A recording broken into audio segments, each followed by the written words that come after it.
মাত্র একটা ডিম দিয়ে যে এতগুলা পিঠা হইব আমি ভাবতেই পারি নাই। ক্লাস 5-এ পড়ি তখন পাশের ফ্ল্যাটের আন্টি এই পিঠাটা একদিন বানায় খাওয়াইছিল।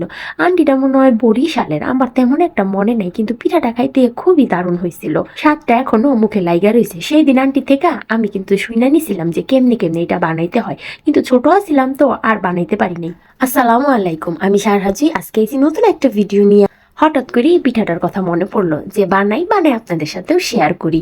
এর আগেও বিয়ের পরে আমি কয়েকবার বানায় খাইছি, কিন্তু তখন তো আর টেস্ট ছিল না। আর পিঠাটা খাইতে কিন্তু সত্যি অনেক মজা, আর কোনো ঝামেলাও নেই পিঠাটা বানানোর লেগা।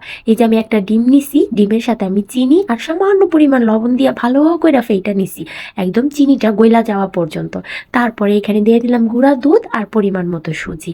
আমি সুজিটা পরে ব্যবহার করছি, কারণ যতটুকু ডিম ততটুকুই আমি সুজি দিছি। আমি কিন্তু বারবার সুজি দিছি। এই ডোটা যত পর্যন্ত পারফেক্ট না হয়েছে ততবারই আমি সুজি মিশাইছি। হাতের কাজ কি আর ওইগুলাতে হয়, এই কারণে হাতই লাগাইলাম অবশেষে। এই যে দেখেন আমি ভালো করে মিশায় নিতাছি। মেহমান কিন্তু বসায় রাইখাও 10 মিনিটের মধ্যে এই নাস্তাটা বানায়া দিতে পারবেন। এই যে দেখেন এখন কিন্তু আমার ডোটা পারফেক্ট ভাবে রেডি হয়ে গেছে। দেখছেন কত সুন্দর হয়েছে। কেউ চাইলে কিন্তু 2-3টা ডিম দিয়াও এটা বানাইতে পারবো, কোনো সমস্যা নেই। খালি বাকি যে উপকরণগুলো আছে ওইগুলাও কিন্তু বাড়ায় বাড়ায় দিতে হইব, শুধু ডিম বেশি দিলেই হইব না। তারপর আমি এখন এটা আধা ঘন্টা লেগে রেস্টে দিয়ে দিলাম। কেউ চাইলে রেস্টে না দিলেও হইব। তারপরে হাতের মধ্যে একটু তেল দিয়া বা ঘি দিয়া বা পানিতে ভিজাইয়াও কিন্তু এইটা বানানো যাইব। একটু গোল গোল করে চামচ দিয়ে উপরে বিস্কুটের মতো ডিজাইন করে দিতেছি, যাতে পিঠাটা দেখতে সুন্দর লাগে। কেউ চাইলে এরকম গোলও রাখতে পারেন, যেই রকম ইচ্ছা ওই রকম শেপেই কিন্তু পিঠাটা বানাইতে পারেন। দেখার সৌন্দর্যের লেগা আমি এইভাবে বানাইতাছি। আর এই পিঠাটা আমি যখন ছোটবেলায় খাইছি তখন কিন্তু এই পিঠাটা কেউ চিনেও না, আমরাও তেমন চিনতাম না, প্রথমেই তখন খাইছিলাম। কিন্তু এই পিঠাটা এখন খুবই জনপ্রিয়, কম বেশি সবাই বানাইতাছে, সবাই বানায় খায়। সহজের কারণে সবাই ট্রাই করে। আর বাচ্চারাও কিন্তু এই পিঠাটা খুবই পছন্দ করে, আর বাচ্চাগুলোকে কিন্তু খুবই হেলদি এই পিঠাটা। আর এই পিঠাটা কিন্তু বানায়া সাথে সাথে তেলে ছাড়তে হবে, একসাথে অনেকগুলা বানাইতে যাইবেন না, তাহলে কিন্তু পিঠাগুলো নষ্ট হয়ে যাইব। বানাইবেন আর সাথে সাথে তেলে ছাড়বেন। আর তেলটা কিন্তু বেশি গরম করা যাইব না, একদম অল্প আছে তেলটারে হালকা একটু গরম করে সাথে সাথে পিঠাগুলা ছেড়ে দিতে হইব। আর তা না হইলে উপরে রং এসে পড়বো আর ভিতরে পিঠাটা কাঁচা থাকবো। আর পিঠাটা বারবার উল্টায় পাল্টায় দিতে হইব, তাইলে দোনো সাইডেই কালারটা খুব সুন্দর আসবো। আবার কাঁচা থাকতে কিন্তু উল্টানো যাইব না, তাইলে কিন্তু পিঠাটা ভাঙ্গা যাইব। পিঠাটা যখন হালকা একটু কালার আসবো তখনই উল্টায় পাল্টায় দিতে হইব বারবার কইরা।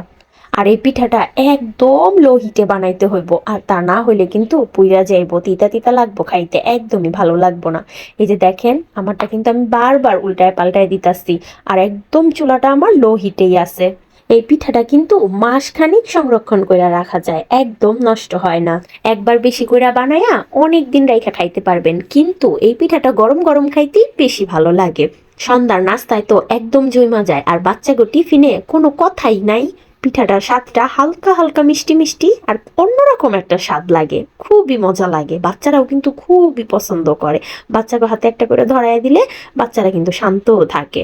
এই যে দেখছেন আমি বানাইতাছি আর তেলে ছাড়তাছি, বানাইতাছি আর তেলে ছাড়তাছি। আমার চুলাটা কিন্তু একদম লো হিটে আছে, আর তেলটাও গরম হয় নাই। আর আমি 2-3টা পিঠা বানানোর পর পরে হাতটা একটু ধুইয়া নিতাছি, তাইলে হাতে আর লাইগা যায় না, পিঠার শেপগুলা খুব সুন্দর হয়।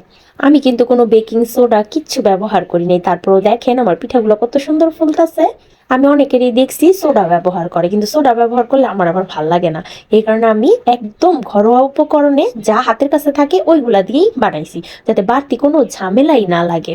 তারপর আমার পিঠাগুলা মাশাআল্লাহ কত সুন্দর ফুলতাছে আর কত সুন্দর কালার আসছে। এবার এই পিঠাটা বানাইছিলাম আমার আম্মার আবদারে, সে খুব খাইতে চাইছিল। এর আগে একবার বানাইছিলাম তখন নাকি তার খুব ভাল লাগছে, তো অনেক দিন পরে আবার বানায়া তারে খাওয়াইলাম। আম্মা আসছিল, তারে বসায় রেখা 10 মিনিটের মধ্যে ঝটপট নাস্তাটা তৈরি করে ফেলাইলাম। বাসার সবাই খায়া বলছে খুবই দারুণ হয়েছে, একদম অন্যরকম একটা টেস্ট। পিঠাটা বেশি ভাজা যাইব না, তাইলে আবার খাইতে তিতা তিতা লাগবো। এই যে হালকা একটা কালার আসবো আর উঠায় নিবেন, তাইলে ভিতরেও সিদ্ধ হয়ে যাবো উপরেও সিদ্ধ হয়ে যাবো। দেখছেন, আর আমার একটা ডিম দিয়ে যে এতগুলা পিঠা হইব আমি কখনোই ভাবি নাই। আর দেখছেন পিঠাগুলা কত সুন্দর হয়েছে মাশাআল্লাহ। আর এই হালকা একটু চাপ দিছি পিঠাগুলা ভাঙ্গা গেছে। এবার বুঝেন পিঠাগুলা কতটা নরম হয়, ভিতরেও কত সফট থাকে। এক হাত দিয়ে কিন্তু আমি পিঠাগুলা ভাঙছি।